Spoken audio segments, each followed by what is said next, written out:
The only thing worse than an opportunity you don't deserve is blowing an opportunity. Michael J. Fox.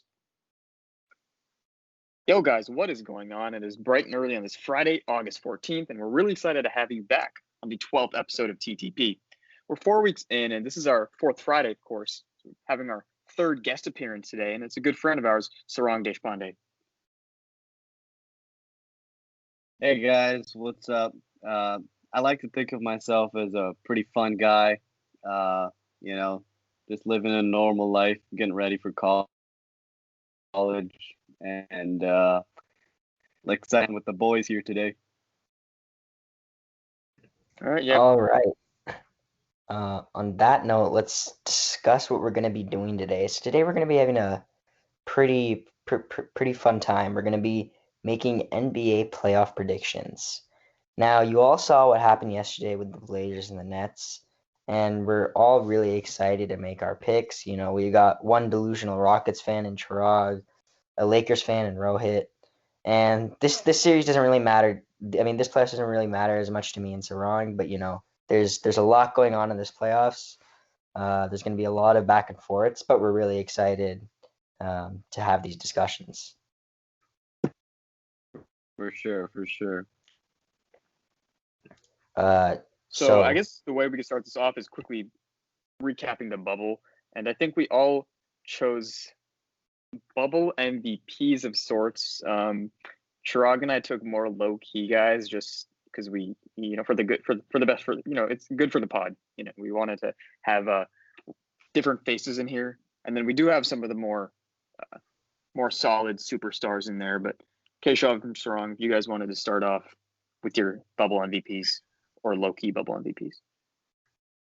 Yeah, so we took Luka, and I would say he's also actually not been discussed in this whole bubble MVP thing. I mean, it's mainly been, people have been saying Harden, people have been saying TJ Warren, people have been saying Booker, people have been saying Dame.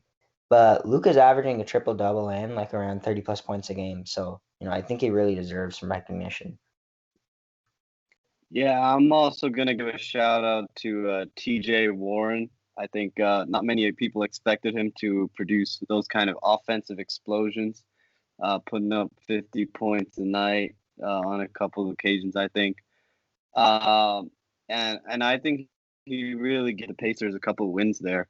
I don't think it really mattered for I'm not sure if it really mattered for their playoff seeding. It'd be nice to see a guy who not universally recognized play up to that potential.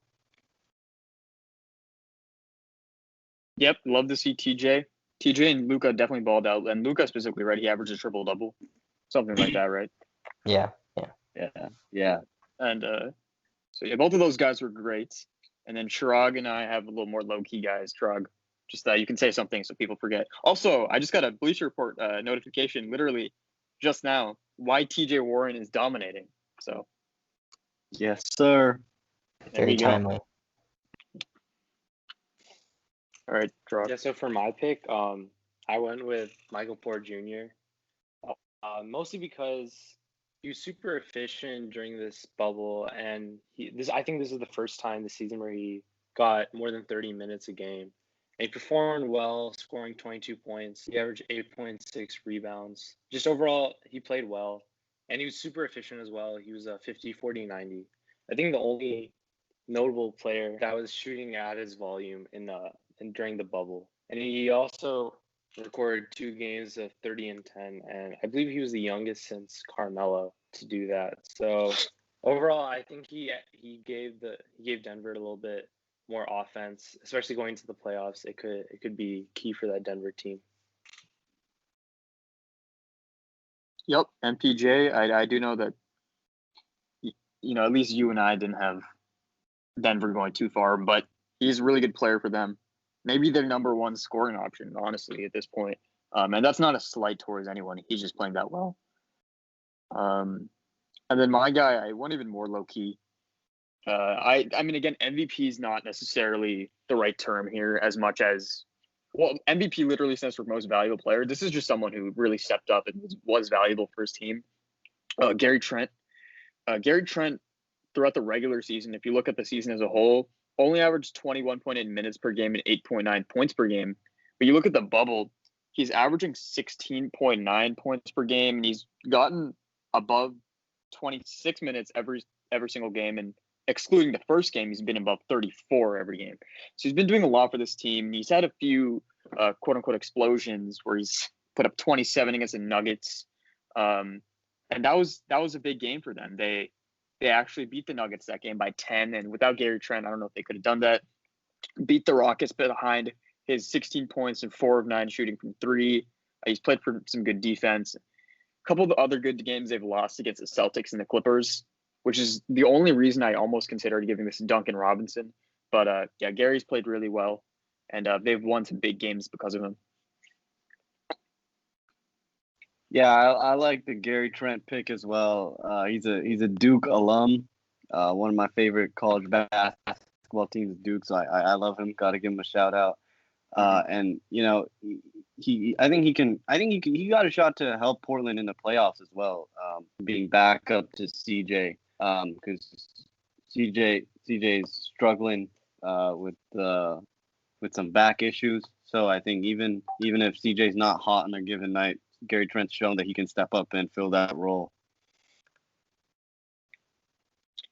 Yeah, absolutely. And then even with CJ, I assume Gary will get a lot of minutes. That's what's been happening, and there's no reason for him to step off the court. I mean, this team needs him. He's been playing better defense than pretty much anyone on this team by default. But he should get a lot of minutes regardless. And I think that should segue us into the whole playoffs. So we want to quickly talk about the seeding games with the Blazers. One of you guys can start. Just real quick. Yeah, so for these play-in games, it's Blazers and Grizzlies, and the way it works is that the Grizzlies, because they're in the 9th seed, they'd have to win 2 games in a row to make it to the actual playoffs and face the Lakers.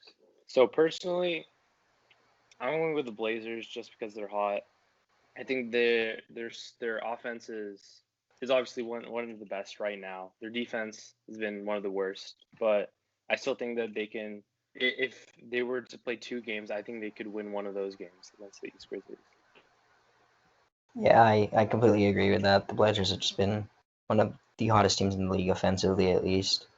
And I mean, they just will out-talent the Grizzlies, if anything.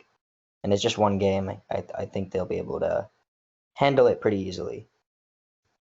Yeah, I definitely think experience is going to be a big factor here.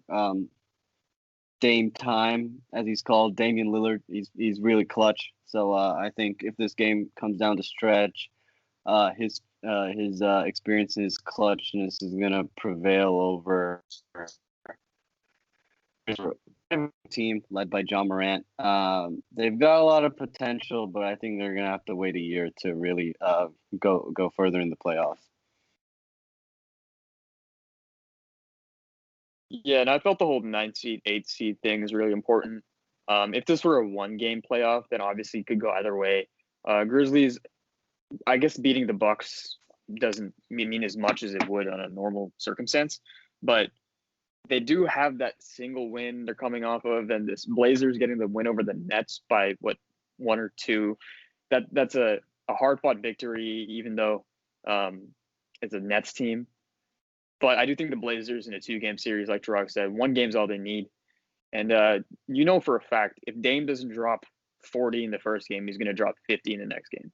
So I think, yeah, Dame's going to put him on his back. And if it's not 1 game, it'll be 2 games. So it looks like a Blazers sweep there for the play-in game.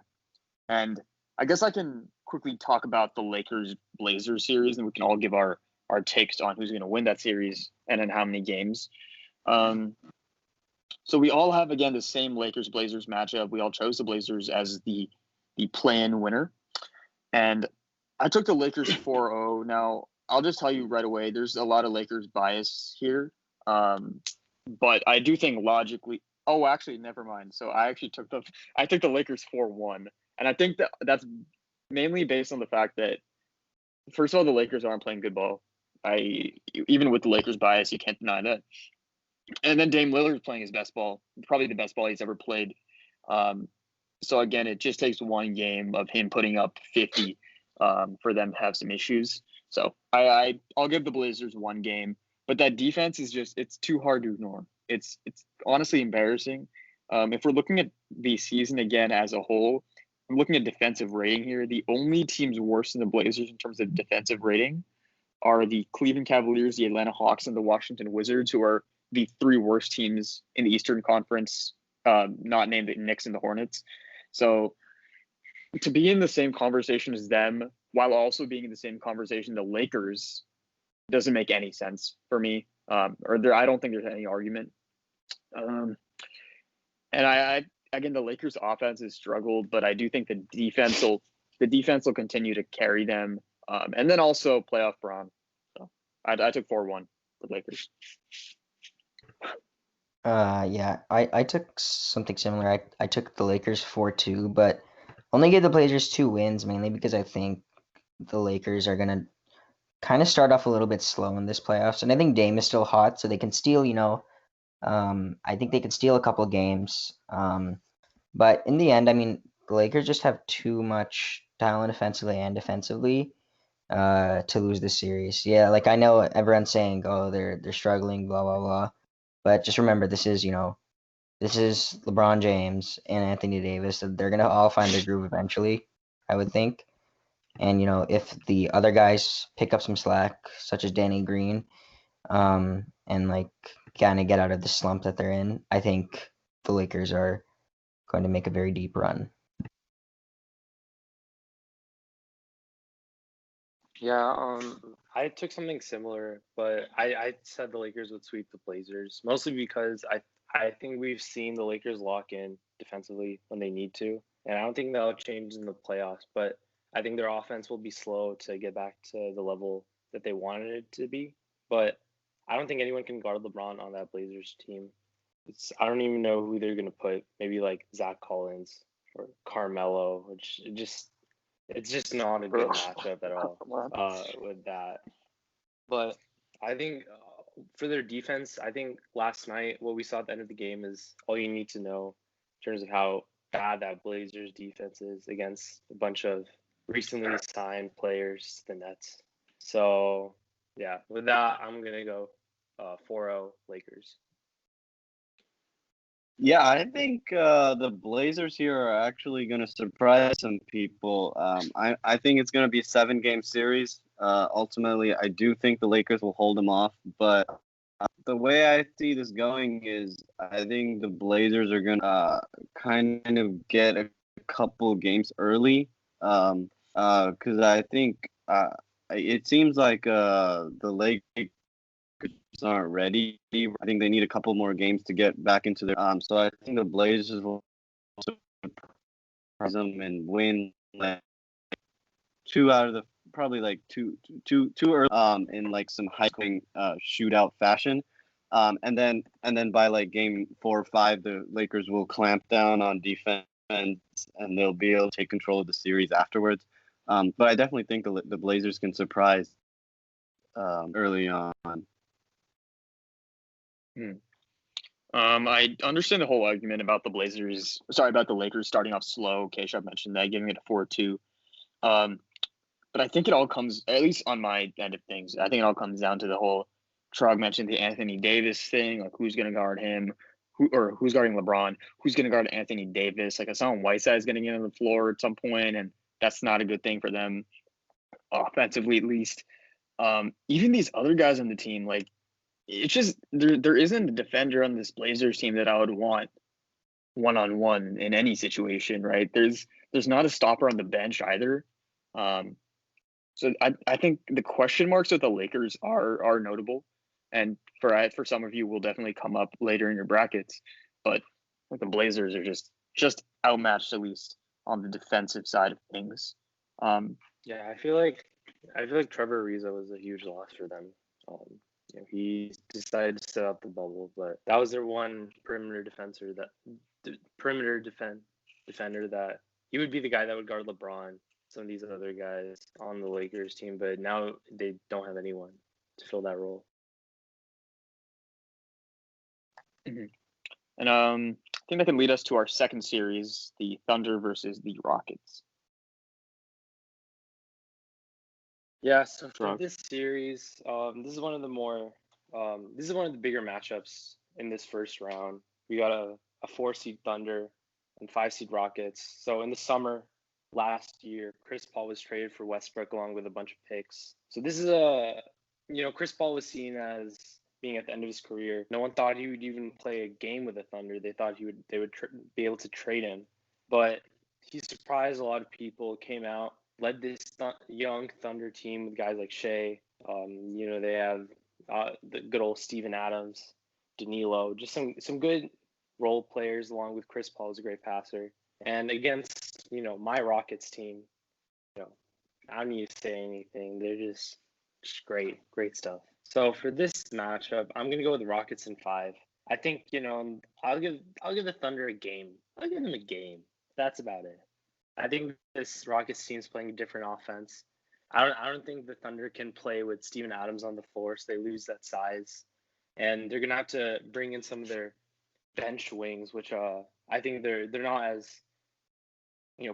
prominent offensively. Guys like Roberson. I think they're going to bring him on a lot during the series, and because of that, I don't think the Thunder will be able to utilize those Chris Paul abilities during this playoff series.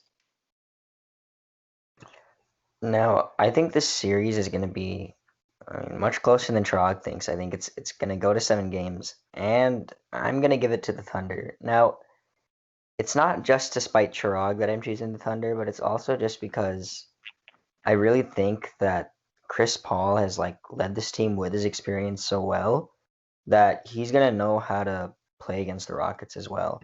And I think the Rockets winning is so contingent on the performances of Westbrook and Harden that if they don't come through, which sometimes happens every now and then, I mean, they'll be in trouble. And I think the Thunder will take this to 7 and win it in Game 7.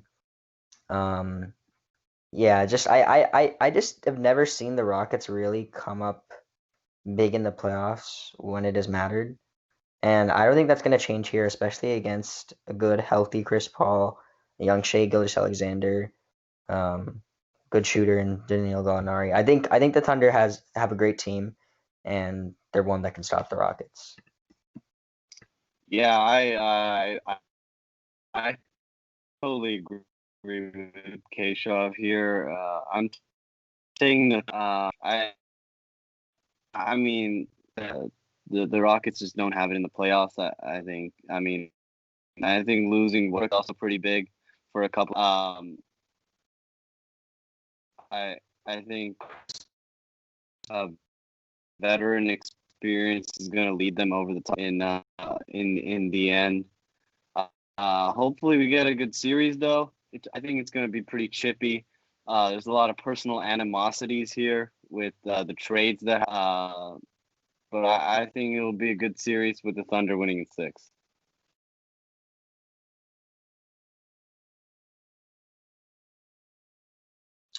Yeah, so I actually chose the Rockets, and I was really inclined to choose the Thunder. I did choose the Rockets 4-3, and I agree with all those statements made about the Thunder. And I was honestly, one of the reasons I didn't take them was I thought the Rockets are going to have a good series with the Lakers, which I have next series. I wanted to keep that in place. But yeah, everything with the Thunder is true. I do think there's some players that they could have had from last year's roster that would have really helped. Jeremy Grant would have been a really good small ball 5 for them. They do have some good players for this matchup, though. I really like Luguentz Dort, who's a 6'9" wingspan shooting guard. So he's a guy who matches up well with these Rockets players.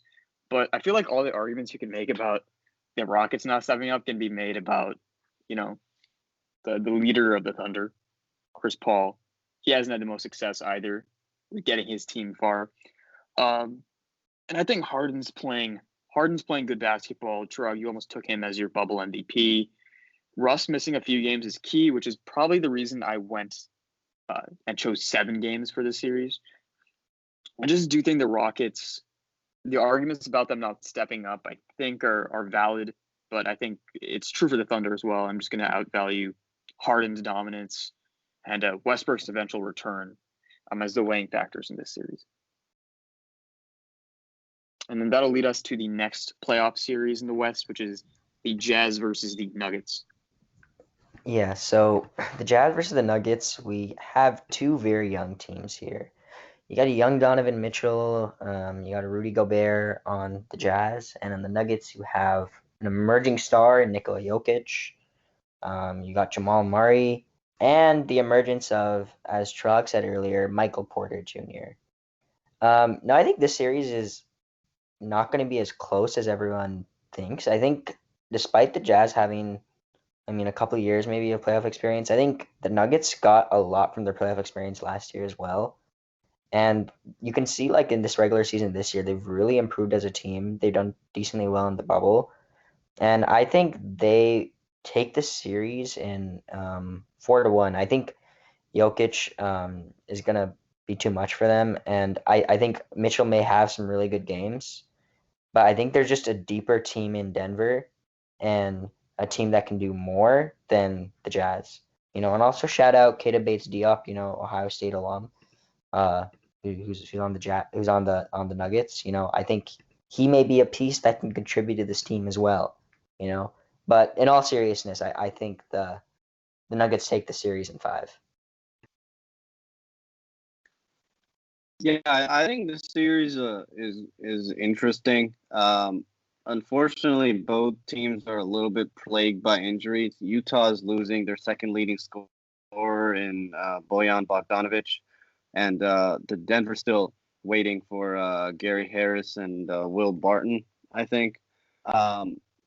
So I really would have liked to see these two teams playing at full strength because I think that would have been an interesting matchup. Ultimately, I think the loss of Bogdanovic is pretty big for Utah. And I think it shows in the seeding games. They haven't really been able to put it together. They don't have a great record. So I think Denver's going to pull it off in 6. Yeah.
So that'll just about do it for part 1 of the NBA playoff predictions. It was a pleasure having Sarang on here, but he'll be back on Monday for part 2, where we'll talk about our finals predictions, our second round predictions, also our finals MVPs. That'll all come out on Monday, and we should see you then. Anyway, thanks for tuning into episode 12 of TTP, and have a good weekend. All right, peace.